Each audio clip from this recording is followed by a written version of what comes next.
This week's Sedra is a very interesting one. It's exciting. It starts off with a bit of tension. Yaakov, the past couple of weeks, has been running from his brother Esav. You remember a few weeks ago, Yaakov, quote-unquote, stole the blessings from his brother. Esav hasn't exactly forgiven him for that.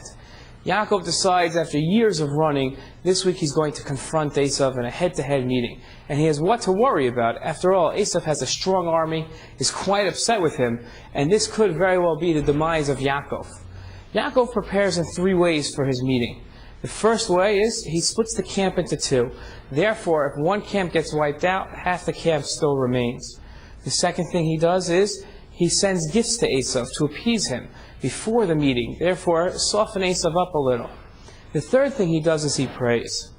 Our sages comment that this approach, both prayer, relying on God, and self-preparation, putting in your own efforts, is the proper approach when faced with life's challenges.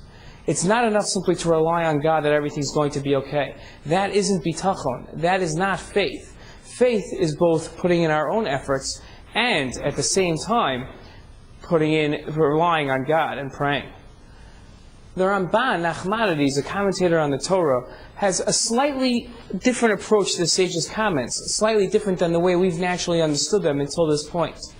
The Ramban says that in reality, Yaakov could have, maybe even should have, relied on God and not done his own preparations. The only reason why Yaakov prepared was because he wasn't confident in his own righteousness to deserve God's protection. In other words, had Yaakov known that he deserved God's protection, he would not have had to prepare. That's consistent with the Ramban throughout the Torah, who faults Avram Avinu during a time of drought of going down to Egypt. The Ramban felt that since Avram had God's promise of protection, he should have stayed in Israel and had no problem with the fact that there was a drought because he himself would have been saved. He had nothing to worry about. It's an interesting perspective, one that if we do deserve God's protection, we don't have to put our own efforts in. One that tells us that in a philosophical approach to life, it doesn't always mean that we have to have a balance between faith and preparation. At times, we don't have to have our own preparation, we can simply rely on faith. Of course, the Ramban says that only applies to somebody who has a direct promise from God of his protection, something that not too many of us, or any of us in this generation, really enjoy. Have a good Shabbos. Take this message to heart. And I hope this Shabbos you open up your Chumash and study a little on your own.